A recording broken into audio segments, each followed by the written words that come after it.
Hello दोस्तों, आज के इस वीडियो में मैं आपको बताऊंगा कि जो हमारा एलईडी बल्ब का ड्राइवर सर्किट होता है ये हमारा कैसे काम करता है। तो ये मेरे पास एक 9 वाट का ड्राइवर सर्किट है। हो सकता है आपके पास किसी और प्रकार का होगा या फिर किसी और डिज़ाइन का होगा, लेकिन दोस्तों ये जितने भी सारे ड्राइवर सर्किट होता है ये सारे एक ही जैसा काम करते हैं। तो इसीलिए आप इस वीडियो को लास्ट तक ज़रूर देखते रहिए, आपको सब कुछ समझ में आ जाएगा। तो दोस्तों सबसे पहले मैं आपको बता देता हूँ कि ये ड्राइवर सर्किट में जितने भी सारे कंपोनेंट्स लगाया जाता है ये सारे कंपोनेंट्स को मल्टीमीटर से कैसे चेक करते हैं। अगर आपको पता नहीं है तो सबसे पहले उस वीडियो को देख लीजिए, ऊपर आई बटन में उसका लिंक आ रहा है, उसको क्लिक करके देख सकते हो। उसके बाद ये वीडियो को देख लेना, आपको सही से समझ में आ जाएगा। तो देखिए दोस्तों, यहाँ पर जो दो वायर देख रहे हैं ये दोनों वायर हमारा इनपुट के लिए है। यहाँ पर हम 220 वोल्ट AC सप्लाई देंगे। उसके बाद ये जो दोनों वायर है ये हमारा आउटपुट के लिए, यहाँ पर हमें DC वोल्टेज मिलेगा। ये जो रेड कलर की वायर है ये हमारा पॉजिटिव है और ब्लैक कलर की वायर नेगेटिव है। तो ये मेरा 9 वाट का ड्राइवर सर्किट है। तो ज़्यादातर 9 वाट के ड्राइवर सर्किट में हमारा आउटपुट में लगभग 80 वोल्ट से लेकर 110 वोल्ट के अंदर वोल्टेज मिलता है, जो हमारा आउटपुट DC वोल्टेज रहता है। तो चलिए ये ड्राइवर सर्किट कैसे काम करता है उसको देख लेते हैं। तो दोस्तों यहाँ पर हमारा जो 220 वोल्ट AC सप्लाई दिया जाएगा एक वायर में, ये पहला वायर हमारा जाएगा इस फ्यूजेबल रजिस्टर में। ये जो देख रहे हैं इसका कलर कोड देखकर आप इसका वैल्यू को पता कर सकते हो।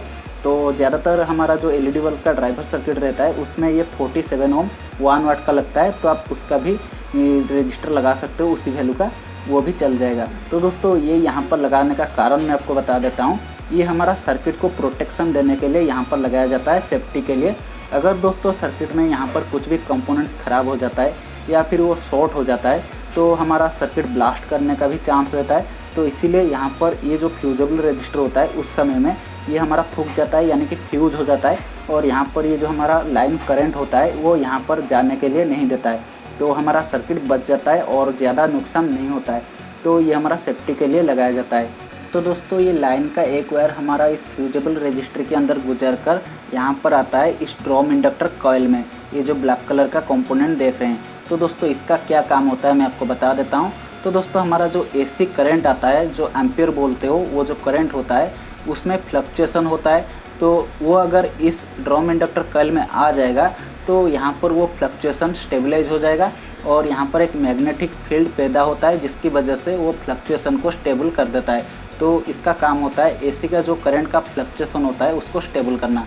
तो इसीलिए ये ड्रम इंडक्टर कॉइल लगाया जाता है। और दोस्तों उसके बाद ये जो हमारा ड्रम इंडक्टर कॉइल का दूसरा लेग हमारा कनेक्ट होता है इस MOV का एक लेग में। ये जो ग्रीन कलर का कंपोनेंट देख रहे हैं ये हमारा MOV होता है, मेटल ऑक्साइड वेरिएस्टर। तो दोस्तों इसका काम होता है इस सर्किट को बचाना। तो ये भी बचाता है, ये जो रजिस्टर देख रहे हैं फ्यूजेबल रजिस्टर, ये भी हमारा इस सर्किट को बचाता है और ये MOV भी हमारा इस सर्किट को बचाता है। आगे में भी एक MOV लगाया गया है, इसका नंबर है 07D561K। ये हमारा ज़्यादातर 9 वाट के LED बल्ब में लगाया जाता है। तो यहाँ पर 2 MOV है, यानी कि ये ड्राइवर अच्छा क्वालिटी का माना जाएगा। अगर एक MOV होगा तो भी अच्छा है, लेकिन 2 MOV होगा तो ये हमारा ज़्यादा प्रोटेक्शन देगा। तो इस प्रकार से ये हमारा MOV होता है। तो ये कैसे बचाता है मैं आपको बता देता हूँ। जो हमारा LED बल्ब के ड्राइवर में अगर यहाँ पर इनपुट में 220 वोल्ट से ज़्यादा वोल्टेज आ गया, जैसे कि 300 या फिर 400 वोल्ट आ गया, तो ये सर्किट ख़राब हो जाएगा। तो उसी वक्त पर ये हमारा आगे करंट को जाने नहीं देता है, जो हमारा वोल्टेज होगा आगे में नहीं जाएगा, यहीं पर ही ये जो MOV है ये अपने आप शॉर्टिंग हो जाएगा, यहाँ पर ही वोल्टेज रुक जाएगा। तो इसी प्रकार से ये हमारा ये जो ड्राइवर सर्किट है इसको बचाने में काम में आता है। और दोस्तों उसके बाद यहाँ पर देख सकते हो एक रेड कलर का कैपेसिटर है, जो कि हमारा AC वोल्टेज आएगा उसको फिल्टर करने के लिए काम में आता है। तो दोस्तों ये ड्रम इंडक्टर कॉइल हमारा AC का करंट को स्टेबलाइज करता है और ये जो कैपेसिटर है ये हमारा AC का जो वोल्टेज होता है उसको फिल्टर करता है। और उसके बाद वो जो वोल्टेज होता है वो हमारा इस ब्रिज रेक्टिफायर में जाता है। यहाँ पर देख सकते हो ये जो छोटा सा ब्लैक कलर का देख रहे हैं इसमें हमारा AC वोल्टेज जाता है। ये चारों कंपोनेंट को गुजर कर 1 2 3 4 ये चारों कंपोनेंट के बाद ये हमारा ब्रिज रेक्टिफायर में जाता है AC वोल्टेज। तो इसमें 2 लेग होता है, यहाँ पर मैं आपको दिखा देता हूँ। ये एक लेग और ये दूसरा लेग, तो ये दोनों लेग होता है। ये दोनों लेग में ये हमारा AC वोल्टेज जाता है। उसके बाद यहाँ पर ये जो इस साइड में 2 लेग देख रहे हैं ये हमारा DC के लिए आउटपुट हो जाता है। यहाँ पर हमारा DC सेक्शन स्टार्ट हो गया, यहाँ पर AC वोल्टेज यहीं पर ही ख़त्म हो गया। इसके बाद यही हमारा ब्रिज रेक्टिफायर उसको DC बना देता है। ये हमारा नेगेटिव साइड है और ये हमारा पॉजिटिव साइड है।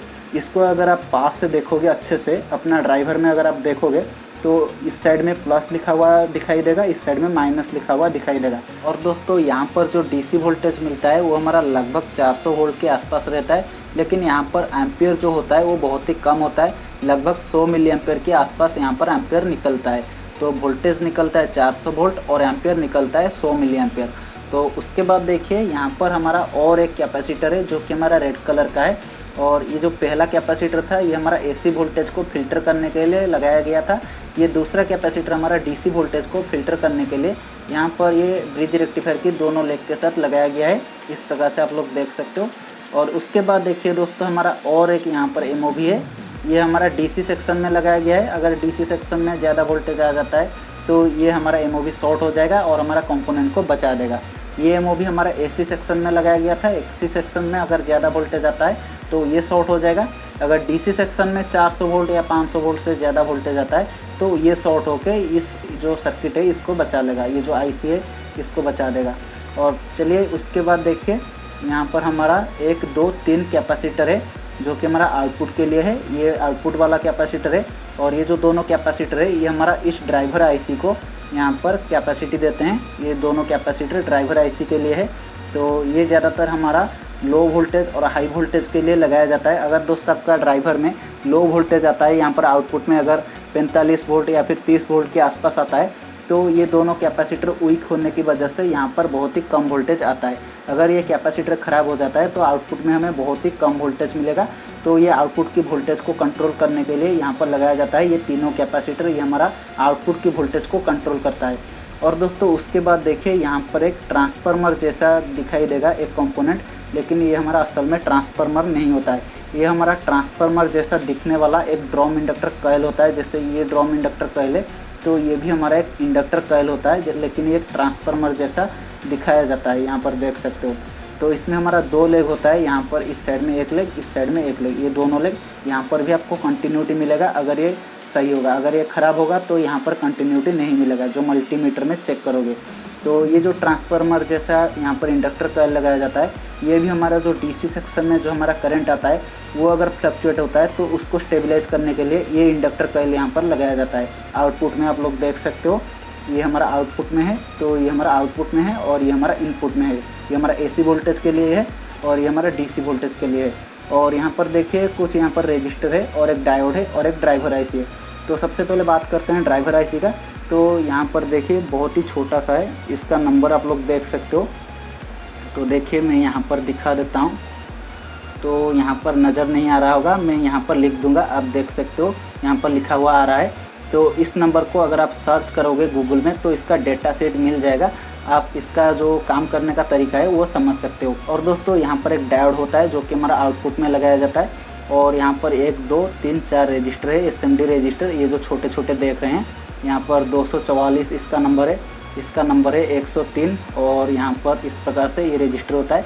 और ये जो दोनों रजिस्टर देख रहे हैं यहाँ पर पास में, यहाँ पर अच्छे से दिखाता हूँ, ये देखिए यहाँ पर 3R90, ये भी 3R90, ये दोनों रजिस्टर हमारा करंट कंट्रोलिंग रजिस्टर होता है। जो हमारा आउटपुट का करंट होता है उसको कंट्रोल करने के लिए यहाँ पर ये दोनों रजिस्टर दिया जाता है। और ये दोनों रजिस्टर हमारा इस ड्राइवर आईसी का काम में आता है, वो जो हमारा आउटपुट का सभी काम को संभाल लेता है। और यहाँ पर एक एसएमडी रजिस्टर होता है, ये भी हमारा आउटपुट को जो करंट होता है उसको भी कंट्रोल करता है। तो इसी प्रकार से यहाँ पर 4-5 एसएमडी रजिस्टर है और ये डायोड है जो कि हमारा एसएमडी डायोड यहाँ पर देख सकते हो। तो इतना ऐसा ही कंपोनेंट्स दिया जाता है कुछ इस प्रकार से। ये हमारा जो ड्राइवर सर्किट है ये हमारा काम करता है।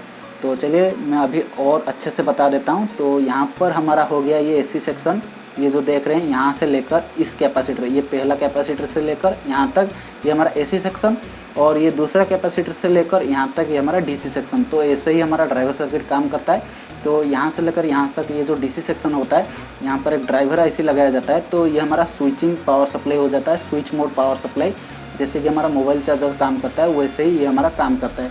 तो ऐसे हमारा एलईडी बल्ब की ड्राइवर सर्किट काम करता है। अगर दोस्त आपको ये वीडियो पसंद आई है तो वीडियो को लाइक कर दीजिए, और हमारा चैनल पर अगर नए आए हैं तो चैनल को सब्सक्राइब करके पास में जो बेल आइकन देख रहे हैं उसको प्रेस करके ऑल पे दबा दीजिए।